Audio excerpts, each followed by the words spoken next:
Durant la fin des années 1940, les chercheurs russes ont gardé 5 personnes éveillées pendant 15 jours en utilisant un gaz expérimental basé sur des stimulants. Ils étaient enfermés dans un environnement scellé afin de pouvoir contrôler leur consommation d'oxygène de manière à ce que le gaz ne les tue pas, étant donné qu'il était toxique à partir d'une concentration élevée. Cela a eu lieu avant l'invention des caméras à circuit fermé. Il n'avait donc que des microphones et des fenêtres de verre épais de 12 cm en forme de hublot qui permettaient de les surveiller. La chambre était équipée de lits d'appoint, sans literie, de l'eau courante et des toilettes, et contenait des livres et suffisamment de nourriture sèche pour qu'ils puissent tenir à 5 pendant plus d'un mois. Les sujets de test étaient des prisonniers politiques jugés ennemis de l'État durant la Seconde Guerre mondiale. Tout s'est bien passé pendant les 5 premiers jours. Les sujets ne se plaignaient que rarement, car on leur avait promis qu'ils seraient libérés s'ils acceptaient de subir le test et de ne pas dormir pendant 30 jours, bien que la libération fût hors de question. Leurs conversations et leurs activités étaient surveillées. On a pu noter qu'ils ne parlaient que d'incidents de plus en plus traumatisants dans leur passé. Le ton de la conversation devenait beaucoup plus sombre après le 4e jour. Au bout de 5 jours, ils ont commencé à se plaindre à propos des circonstances et des événements qui les avaient menés là où ils se trouvaient et à montrer des signes de paranoïa sévères. Ils ont arrêté de se parler et, à la place, se sont mis à parler au microphone et au miroir sans teint des hublots. Curieusement, ils semblaient penser pouvoir gagner la confiance des expérimentateurs en se retournant contre leurs camarades, les autres sujets de test en captivité avec eux. Les chercheurs ont tout d'abord supposé qu'il s'agissait d'un effet du gaz. Après 9 jours, le premier d'entre eux a commencé à crier. Il courait sur la longueur de la chambre en hurlant, à plein poumon pendant 3 heures sans discontinuer, et ensuite essayait de ne pas s'arrêter, mais il n'arrivait qu'à produire de temps à autre de petits couinements. Les chercheurs ont pensé qu'il s'était déchiré les cordes vocales. Le plus surprenant dans ce comportement, c'est la manière dont les autres sujets ont réagi, ou plutôt n'ont pas réagi. Ils ont continué à murmurer à l'intention des microphones jusqu'à la seconde où les cris ont commencé. Des captifs qui ne criaient pas ont alors désossé les livres, ont enduit toutes les pages avec leurs propres excréments et les ont collés sur le verre des hublots. Les cris se sont rapidement arrêtés. Les murmures adressés au micro également. 3 jours se sont écoulés. Les chercheurs vérifiaient les micros chaque jour pour être sûrs qu'ils fonctionnaient, car ils pensaient qu'il était impossible que 5 personnes enfermées dans une pièce ne produisent aucun son. La consommation d'oxygène dans la chambre indiquait qu'ils devaient être tous les 5 en vie. En fait, elle correspondait à la quantité d'oxygène que 5 personnes consommeraient pendant un exercice physique extrêmement ardu. Le matin du 14e jour, les chercheurs ont fait quelque chose qu'ils avaient dit qu'ils ne feraient pas pour obtenir une réaction des captifs. Ils ont utilisé l'interphone de la chambre, espérant provoquer une quelconque réponse des détenus. Ils avaient peur qu'ils soient morts ou dans un état végétatif.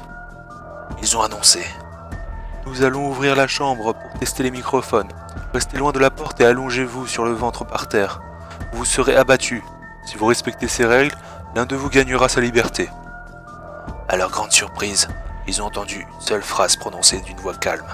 « Nous ne voulons plus être libérés. » Des débats ont éclaté entre les chercheurs et les forces militaires qui finançaient le projet.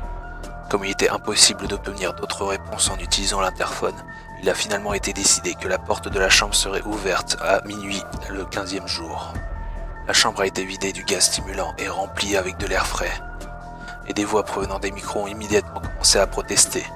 3 voix différentes ont commencé à supplier, comme s'il en allait de leur vie, de l'amour de leur vie, de remettre le gaz. La chambre a été ouverte et des soldats ont été envoyés à l'intérieur pour retrouver les sujets du test. Ils ont commencé à hurler, plus fort que jamais, et les soldats ont rapidement fait de même lorsqu'ils ont vu ce qui était à l'intérieur. 4 des 5 sujets étaient toujours vivants, bien que l'état dans lequel ils étaient ne fût pas qualifiable de vivant. Les rations de nourriture des 5 jours précédents n'avaient pas été touchées. Il y avait des morceaux de chair des cuisses et du torse du sujet mort enfoncés dans le drain au centre de la chambre, le bouchant et permettant à une dizaine de centimètres d'eau de s'accumuler sur le sol. La portion de cette eau qui était composée de sang n'a pas été déterminée.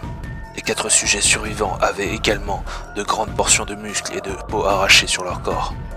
La destruction de la chair et les os à l'air libre sur leurs doigts indiquaient que les blessures avaient été infligées à la main, et non avec les dents, comme les chercheurs l'avaient pensé au début. Des observations plus précises de la position et de l'angle des blessures ont montré que la plupart des blessures, si ce n'est toutes, avaient été infligées par eux-mêmes. Les organes abdominaux sous la cage thoracique des 4 sujets avaient été retirés. Alors que le cœur, les poumons et le diaphragme étaient restés en place, la peau et la plupart des muscles attachés aux côtes avaient été arrachés, permettant de distinguer les poumons à travers les côtes. Tous les vaisseaux sanguins et les organes étaient intacts. Ils avaient simplement été retirés et posés par terre, répartis autour du corps éviscéré, mais toujours vivant des sujets. L'appareil digestif des 4 sujets pouvait être observé en fonctionnement, digérant de la nourriture. Il a été très vite clair qu'ils digéraient leur propre chair qu'ils avaient arrachée et dévorée durant les jours précédents.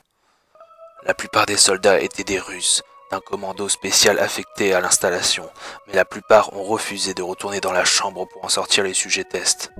Ces derniers continuent à crier pour qu'on les laisse dans la chambre et suppliant qu'on remette le gaz pour qu'ils ne s'endorment pas. À la surprise de tout le monde, les sujets ont livré un combat violent lorsqu'on les a fait sortir.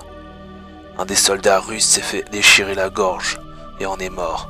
Un autre en est sorti gravement blessé après s'être fait arracher les testicules et perforer une artère d'une de ses jambes à parler dans un sujet. 5 autres soldats ont perdu la vie si l'on compte ceux qui se sont suicidés dans les semaines suivant l'incident. Pendant le combat, la rate de l'un des sujets vivants s'est rompue et il s'est vidé de son sang presque immédiatement. Les chercheurs médicaux ont tenté de l'endormir, mais cela s'est révélé inutile. On lui a injecté plus de 10 fois la dose maximale pour un humain d'un dérivé de la morphine, et il continue à se battre comme un animal enragé, brisant les côtes et les bras d'un des docteurs. On a pu constater que le cœur a continué à battre pendant 2 minutes entières après que l'hémorragie l'ait amené à un point où son système vasculaire était rempli avec davantage d'air que de sang. Même après qu'il se soit arrêté, il a continué à crier pendant 3 minutes, s'efforçant d'attaquer quiconque venait à sa portée et répétant continuellement le mot « plus », de plus en plus faiblement jusqu'à ce qu'il soit réduit au silence. Les 3 sujets tests survivants ont été immobilisés et transportés dans une installation médicale, les 2 ayant leur corde vocale encore intacte, continuant à supplier le retour du gaz pour rester éveillés. Celui des 3 ayant le plus de blessures a été amené dans le seul bloc opératoire dont l'installation disposait.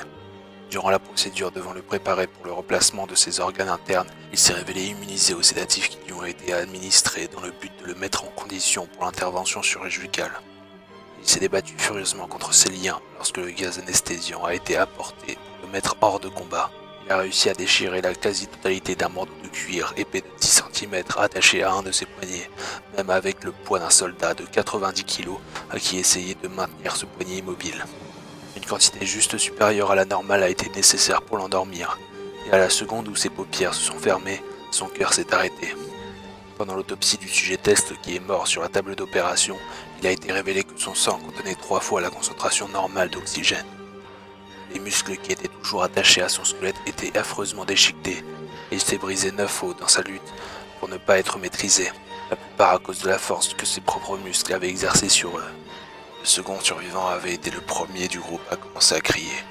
Ses cordes vocales étant détruites, il était incapable de supplier ou de protester contre l'opération, et il n'a réagi qu'en secouant violemment la tête pour montrer sa désapprobation lorsque le gaz anesthésiant a été amené près de lui. Il a secoué la tête pour faire oui lorsque quelqu'un a suggéré, à contre-cœur, d'essayer l'opération sans anesthésie, et n'a pas réagi pendant les 6 heures qu'ont nécessité le remplacement de ses organes abdominaux et la tentative de les recouvrir avec ce qu'il restait de peau. Le chirurgien présidant l'intervention n'arrêtait pas de répéter qu'il devait être médicalement impossible pour le sujet d'être encore en vie. Une infirmière terrifiée qui assistait à l'opération a affirmé qu'elle avait vu la bouche du patient former un sourire plusieurs fois, à chaque fois que ses yeux croisaient les siens. Lorsque la chirurgie a pris fin, le sujet a regardé le chirurgien et a commencé à siffler fortement, essayant de parler en se débattant. Supposant que ce devait être important, le chirurgien a demandé à ce qu'on lui apporte un crayon et un calepin afin que le patient puisse écrire son message. Il était simple. Continuez à couper. Les 2 autres sujets de test ont subi la même intervention, tous les 2 sans anesthésie. Cependant, il a été nécessaire de leur injecter un paralysant pendant la durée de l'opération. Le chirurgien n'arrivait pas à effectuer la chirurgie pendant que les patients riaient continuellement. Une fois paralysés, les sujets pouvaient seulement suivre les médecins des yeux.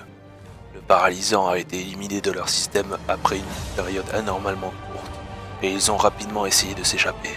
Au moment où ils ont pu recommencer à parler, ils ont recommencé à demander le gaz stimulant. Les chercheurs ont essayé de leur demander pourquoi ils s'étaient infligés ces blessures, pourquoi ils avaient arraché leurs propres entrailles, pourquoi ils voulaient de nouveau le gaz.